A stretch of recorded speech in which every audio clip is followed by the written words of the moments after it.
ये कहानी है गर्मी में गरीब फ्रूट कोला आइसक्रीम वाली। रवि एक पेड़ की छांव में आराम से लेटा हुआ था। तभी वहाँ जमींदार आता है और उसको इस तरह आराम करता देखता है तो उससे कहता है, ए रवि, तू इस तरह पेड़ की छांव में आराम क्यों कर रहा है? तेरा काम खत्म हो गया क्या? नहीं साहब, मेरा काम खत्म नहीं हुआ है। वो क्या है ना, गर्मी बहुत ज्यादा हो रही है, ऊपर से धूप काफी तेज है। सोचा अभी खाना खाया है तो थोड़ी देर पेड़ की छांव में लेट जाऊं। मैं तुझे यहाँ लेटने के पैसे नहीं देता, काम करने के देता हूँ। एक तो काम चोरी कर रहा है, ऊपर से जुबान चला रहा है। अगर मैं चाहूँ तो 2 मिनट में तेरी हड्डी पसली तोड़वा दूंगा। माफ कीजिए साहब, मैं भी खेतों में काम करने जाता हूँ। इतना बोलकर रवि अब खेतों में काम करने के लिए चला जाता है और पूरी दोपहर तेज धूप में मेहनत मजदूरी करता रहता है।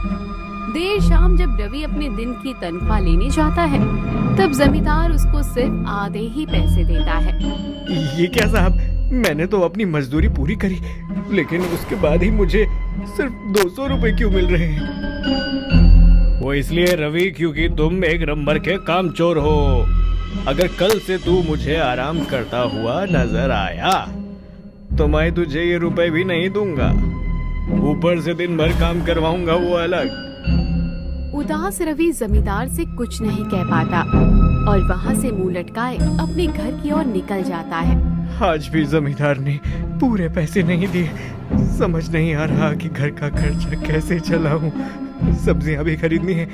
खैर, जो पैसे मिले हैं इनसे ही सब्जियां खरीद कर घर ले जाता हूँ। ज्यादा न सही, थोड़े बहुत ही सही। इतना बोलकर अब रवि सब्जी खरीदने जाता है और भाई साहब, जरा 1 किलो आलू, 1 किलो गोभी और आधा किलो टमाटर दे दो। जरूर भैया, तुम मुझे 2 मिनट का ही समय दो, मैं अभी तुमको तुम्हारा सारा सामान पैक करके देता हूँ। इतना बोलकर सब्जी वाला सामान पैक करके रवि को देता है और रवि उसको 200 का नोट देता है, जिसे देख सब्जी वाला अपनी पन्नी में खुले निकालने के लिए पन्नी को खोलता, पर तभी रवि देखता है कि सब्जी वाले की रेहड़ी पर काफी भीड़ इकट्ठा हो रही है। सब्जी के काम में कितना मुनाफा है। अगर मैं भी सब्जियों का ही ठेला लगाने लगा तो। रवि ये सोच ही रहा था कि तभी सब्जी वाला उसे पैसे दे देता है। अरे रवि भैया, किस सोच में पड़ गए? पैसे तो ले लो, पैसे नहीं लेने क्या तुमको? अरे नहीं भाई साहब, कैसी बात कर रहे हो आप? वैसे भाई, अगर मैं तुमसे एक राय मांगू तो क्या तुम मुझे दोगे? अरे रवि भैया, मेरे पास राय और ज्ञान फ्री में मिलता है। तुम्हारा जब जी चाहे तुम मुझसे ले सकते हो। भाई साहब, मैं सोच रहा हूँ कि क्यों ना मैं भी तुम्हारी तरह सब्जियों का ठेला लगाऊं। क्या मेरा ठेला लगाना सही रहेगा क्या? मैं जमींदार की जमीन पर काम कर कर के बहुत थक चुका हूँ। वो ना तो मेरा मेहनताना सही से देता है और ना ही तमीज से बात करता है। तुम तो जानते ही हो कि जमींदार कितना बुरा इंसान है। अब ये तो हर मजदूर की जुबानी है भाई, लेकिन अगर तुम जमींदार के जमीन पर काम नहीं करना चाहते और उसके काम से बचने के लिए अपना ठेला लगाना चाहते हो तो हाँ, तुम्हारे लिए सब्जी का ठेला लगाना बहुत अच्छा होगा। लेकिन अगर तुम अपने हिसाब से चल रहे हो या अपने घर को देखोगे तो जब तक तुम्हारा ठेला एक जगह जम नहीं जाता तब तक तुम्हारा ठेला लगाने का कोई फायदा नहीं, क्योंकि जब ग्राहक तुम्हारे ठेले पर आएंगे ही नहीं तो तुम्हारी सब्जियां खराब हो जाएंगी। और तो और यहाँ वैसे ही बहुत सारे सब्जी वाले हैं। तो भाई साहब, मुझे क्या करना चाहिए जिससे मैं अपने परिवार का गुजारा भी कर लूं और 2 पैसे बचा भी लूं? देखो भाई रवि, तुमने मुझे भाई कहा है और तो और मैं तुम्हें अपना छोटा भाई भी समझता हूँ, इसीलिए एक बड़े भाई के नाते तुम्हें समझा रहा हूँ कि तुम यहाँ सब्जी का ठेला लगाने के बजाय सबसे पहले जमींदार से अपना हिसाब चुकता करो। उसके बाद उनसे जो पैसे मिलेंगे तुम उनसे सब्जी की जगह फल खरीदना। क्योंकि यहाँ आसपास फल वाला नहीं। क्या पता तुम्हारा फल का बिजनेस अच्छा चल जाए। तुम्हारा बहुत बहुत धन्यवाद भाई साहब, तुमने मुझे अच्छी सलाह दी है। अब मैं सबसे पहले जमींदार के यहाँ से काम छोड़ूंगा। इतना बोलकर रवि अब वहाँ से चला जाता है और घर आने के बाद वो अपने हाथों की सब्जी अपनी पत्नी शीतल को देता है। पति का उतरा हुआ चेहरा देख शीतल को ये समझने में देरी नहीं लगती कि आज भी कुछ हुआ है। जिसके बाद, क्या हुआ जी, आज आप बहुत परेशान लग रहे हैं, सब कुछ ठीक तो है ना? हाँ शीतल, सब कुछ ठीक है, बस थोड़ा थक चुका हूँ। पता नहीं क्यों पर मुझे ऐसा एहसास हो रहा है कि कुछ बात तो है जो आप मुझसे छुपा रहे हो। शीतल, मुझे कुछ समझ नहीं आ रहा कि मैं क्या करूं। जमींदार की जमीन पर जिंदगी भर मजदूरी नहीं कर सकता। अगर मजदूरी करता रहा तो ना मैं अपने बेटे की परवरिश कर पाऊंगा और ना ही अपने घर को चला पाऊंगा। सोचा कि सब्जी का ठेला लगा लूं, लेकिन सब्जी वाले भैया ने मुझे कहा कि यहाँ ठेला लगाने का कोई फायदा नहीं और उन्होंने मुझे फलों का ठेला लगाने के लिए कहा है। तो इसमें खराबी क्या है रवि जी? शीतल, सब्जियों के मुकाबले फल ज्यादा महंगे होते हैं और फल का ठेला लगाने के बाद अगर मेरे फल ना बिके तो किसी को कुछ नहीं पता। कोई भी काम करने से पहले हम उसके नकारात्मक प्रभाव के बारे में क्यों सोचें? हो सकता है कि हमारे फलों का ठेला अच्छा चल जाए। शीतल की बात सुनकर अब रवि बहुत खुश हो जाता है और इस तरह वो अगले दिन जमींदार के पास जाता है। काम करने से वो मना कर देता है। जमींदार साहब, मैं अब आपकी जमीन पर काम नहीं कर सकता। लेकिन क्यों? अब कौन सा तेरे नए ड्रामे शुरू हो गए जो तू यहाँ आकर कर रहा है? माफ करना साहब, लेकिन आप हमें बहुत कष्ट देते हैं। कुछ देर का समय भी नहीं देते ताकि इंसान आराम कर ले। यहाँ तक कि आप उन्हें खाने तक का समय नहीं देते। अगर इंसान इस तरह काम करता रहा तो वो बहुत ही जल्दी थक जाएगा और थका हुआ इंसान तो कभी अच्छे से काम नहीं कर सकता। इसीलिए अब मैं आपके पास काम नहीं कर सकता। रवि की ऐसी बातें सुनकर जमींदार बौखला जाता है और वो गुस्से में रवि के पास आता और उसका कॉलर पकड़कर उसे धमकाते हुए कहता है, तो ठीक है, मत कर, लेकिन मैं तुझे तेरा 1 रुपया नहीं दूंगा। और हाँ, मैं भी देखता हूँ कि आखिर तू कितने दिन तक कहाँ कहाँ काम कर लेता है। तू देखना, आज नहीं तो कल पर तू आएगा मेरे पास ही और उस दिन मैं तुझे सबक सिखाऊंगा। इतना बोलकर जमींदार उसे वहाँ से जाने के लिए बोलता है और रवि भी वहाँ से अब चला जाता है। घर जाने के बाद शीतल रवि को कुछ पैसे देती है और उन पैसों से रवि खुद के लिए कुछ फल और एक ठेले का जुगाड़ करता है और अब वो ठेला लगाना शुरू कर देता है। लेकिन शायद किस्मत को कुछ और ही मंजूर था। फल ले लो, ताजे ताजे फल, केला, तरबूज, आम, मीठे मीठे ताजा ताजा फल ले लो, फल ले लो। रवि काफी देर से आवाज लगा रहा था, लेकिन रवि के ठेले पर एक भी ग्राहक नहीं आता। समय यूं ही गुजरता है और अब धीरे धीरे करके कभी रवि के ठेले पर एक ग्राहक आता तो कभी 2, कभी उसकी बिक्री अच्छी होती तो कभी ऐसे ही होती।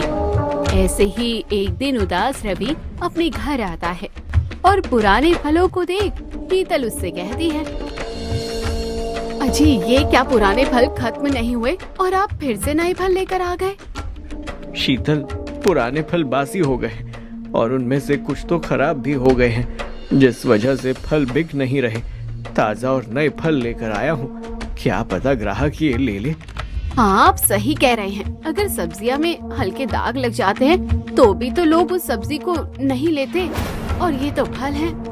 अच्छा शीतल, अब जल्दी से खाना लगा दो, उसके बाद राजू को भी स्कूल लेने जाना है और फिर शाम को बाजार भी तो जाना है। इतना बोलकर रवि खाना खाता है और कुछ देर बाद अपने बेटे को राजू स्कूल लेने जाता है। स्कूल से लाकर अपने वो ठेले पर खराब सब्जी साइड करके ताजा फल लगाकर बाजार में बेचता है। सेब, केला, अंगूर ले लो, केला 60 रुपए दर्जन, अंगूर 100 रुपए किलो। अरे भैया, तुम तो बड़े महंगे फल बेच रहे हो। हर जगह तो 80 रुपए किलो मिल रहे हैं और तुम हो कि इतने महंगे दे रहे हो। ये कैसी बात कर रही हो मैडम, मेरी खरीद ही 80 की है तो भला मैं 80 में कैसे बेच सकता हूँ? मैं अपनी बचत भी तो रखूंगा ना। भैया, हर जगह तो इतने में ही मिल रहे हैं। 80 रुपए में देना है तो ठीक है, वरना रहने दो, मैं कहीं और से ले लूंगी। बहन जी, मैंने सही रेट लगाया है, अब आप देख लो। वो औरत अब बिना वहाँ से फल लिए चली जाती है। अब इसी तरह 2-4 और ग्राहक आते हैं और उन्हें भी फल काफी महंगे लगते हैं, इसलिए वो आधा किलो लेते या तो फल सिर्फ देख कर चले जाते। शाम को अब रवि अपने फल को देख खुद से कहता है, आज भी सारे फल बच गए। अगर मैंने इन्हें आज शाम तक नहीं बेचा तो कल शाम तक ये फिर से खराब हो जाएंगे। और पहले से ही घर में 5 किलो फल रखे हैं जो खराब हो रहे हैं। अगर ये 10 किलो फल भी खराब हो गए तो क्या करूंगा मैं?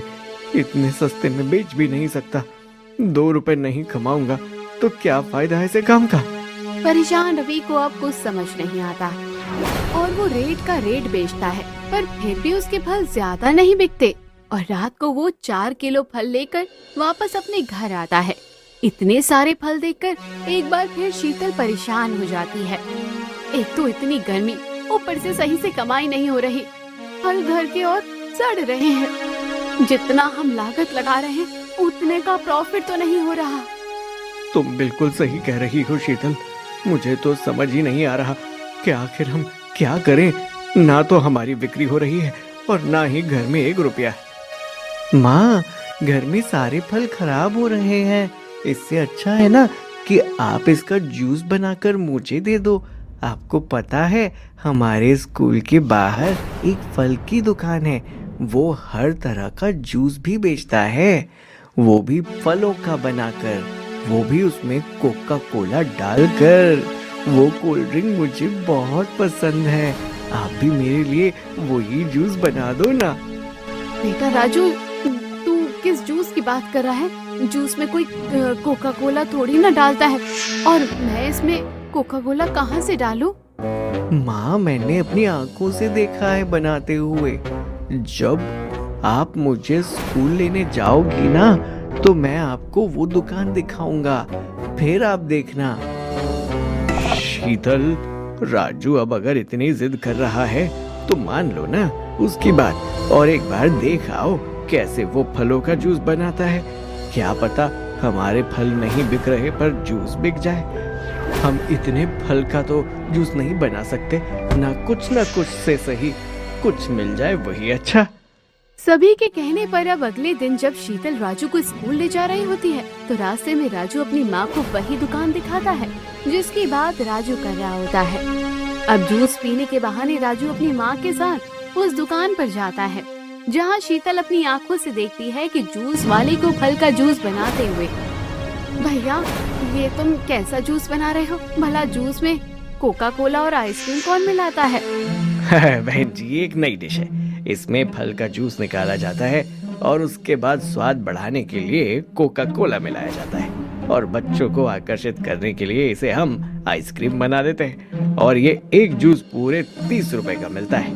क्या 30 रुपए? फिर तो भैया आप रहने दो, मेरे पास इतने पैसे नहीं है। इस तरह शीतल ना तो जूस लेती है और ना ही अपनी इंसल्ट करवाती है और बड़ी ही होशियारी के साथ फ्रूट कोला आइसक्रीम जूस बनाना सीख लेती है और घर जाते ही सबसे पहले सेब और अंगूर का जूस निकालती है और अपने बेटे को 50 रुपए देकर उससे कोका कोला और आइसक्रीम मंगवाती है।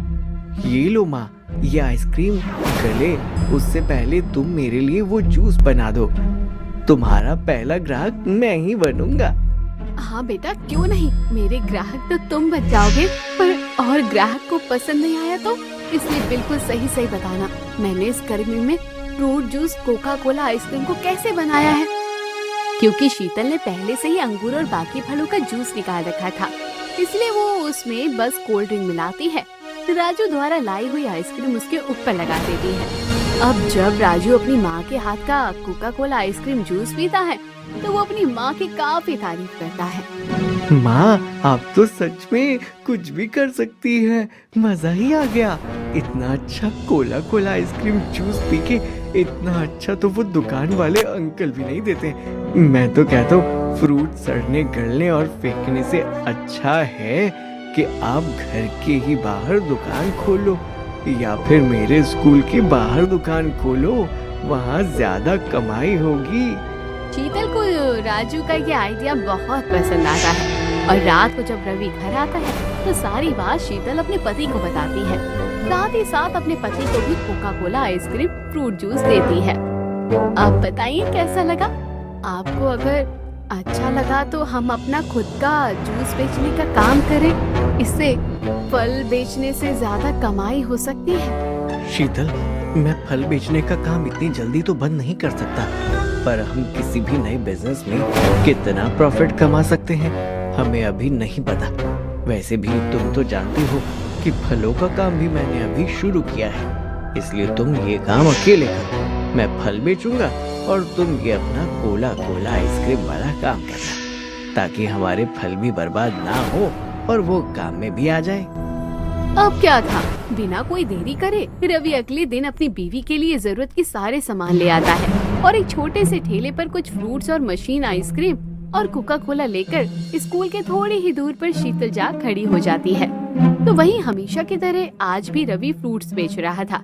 कुछ ही देर में स्कूल की छुट्टी होती है और स्कूल के बाहर एक नई जूस की दुकान देख बच्चों की भीड़ वहाँ उमड़ आती है। मुझे भी Coca Cola fruit juice ice cream चाहिए, वो भी चॉकलेट आइसक्रीम फ्लेवर के साथ। हाँ हाँ बेटा, क्यों नहीं। चॉकलेट फ्लेवर सिर्फ 20 रुपए में है और मिल्क फ्लेवर मात्र 15 रुपए में। अभी मेरे पास सिर्फ 2 ही फ्लेवर हैं। अगर आप लोगों को और कोई नया फ्लेवर चाहिए तो मेरा पहले जूस पीकर बताना कि ये जूस कैसा बना है। बच्चों की भीड़ जमा करने के लिए और अपनी कमाई करने के लिए शीतल नए नए पैतरे अपनाती है और ठेले पर आए लोगों से बहुत ही प्यार से बात करती है और उन्हें उनकी पसंद का कोका कोला आइसक्रीम जूस बनाकर देती है। आंटी, मेरा चॉकलेट फ्लेवर तो बहुत अच्छा है। ये कोका कोला आइसक्रीम मुझे तो बहुत पसंद आई, पर मुझे तो वो वनीला फ्लेवर चाहिए था। लेकिन कोई बात नहीं आंटी, कल से आप वनीला फ्लेवर भी लेकर आना। इस तरह आधे घंटे के अंदर शीतल की अच्छी कमाई हो जाती है और वो पूरे दिन कोका कोला आइसक्रीम बेचकर जब रात को घर आती है तो दोनों पति पत्नी अपने अपने बिजनेस का हिसाब करते हैं। अरे आज भी 10% का भी मुनाफा नहीं हुआ। 4000 का फल खरीदा था और कमाई सिर्फ 1000 रुपए की हुई। पर देखिए ना जी, मैंने सिर्फ पहली बार 5000 का लागत लगाया है और पहले ही दिन 20,000 की कमाई हो गई। अगर भगवान ने चाहा तो हमारा कोका कोला आइसक्रीम का बिजनेस अच्छा चल सकता है। शीतल, अगर हमारा ये बिजनेस अच्छा चला तो मैं फल बेचने का काम छोड़कर इस जगह पर तुम्हारी तरह कोका कोला आइसक्रीम बेचूंगा। पहले ही दिन की कमाई देखकर शीतल और रवि काफी खुश हो जाते हैं। तो वहीं राजू भी आज बहुत खुश होता है।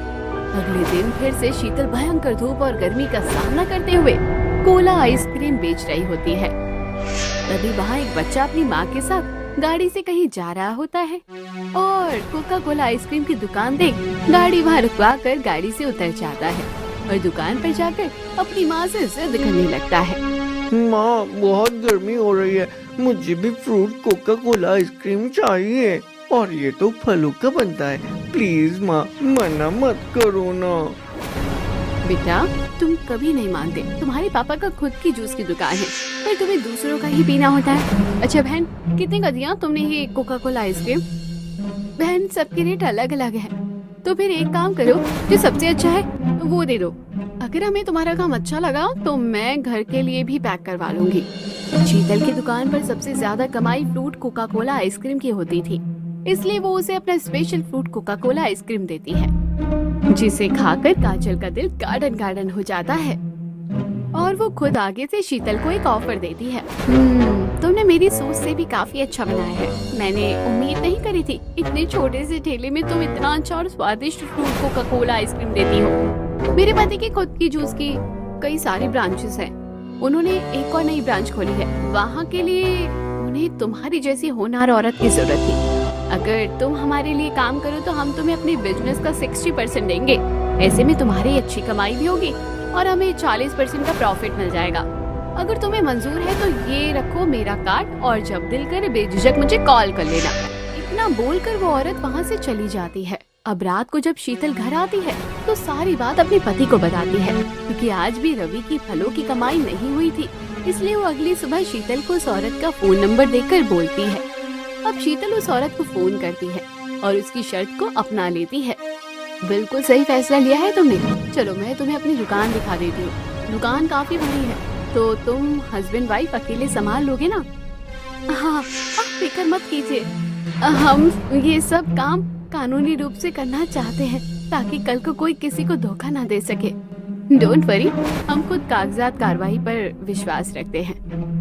इस तरह शीतल और रवि काजल के साथ कॉन्ट्रैक्ट साइन कर लेते हैं और उनकी दुकान में काम करने लग जाते हैं, जहां वो लोगों को महंगे दामों पर अपने फलों का बनाया हुआ कोका कोला आइसक्रीम जूस बेचते हैं और प्रॉफिट का 40% काजल को मिलता है और वही 60% शीतल और रवि को मिलता है, जिस वजह से धीरे धीरे उनकी आर्थिक स्थिति भी सुधरने लगती है। तो दोस्तों, कैसी लगी आपको ये कहानी? कमेंट बॉक्स में जरूर बताइए। चैनल को अभी तक सब्सक्राइब नहीं किया तो जरूर कर लीजिए।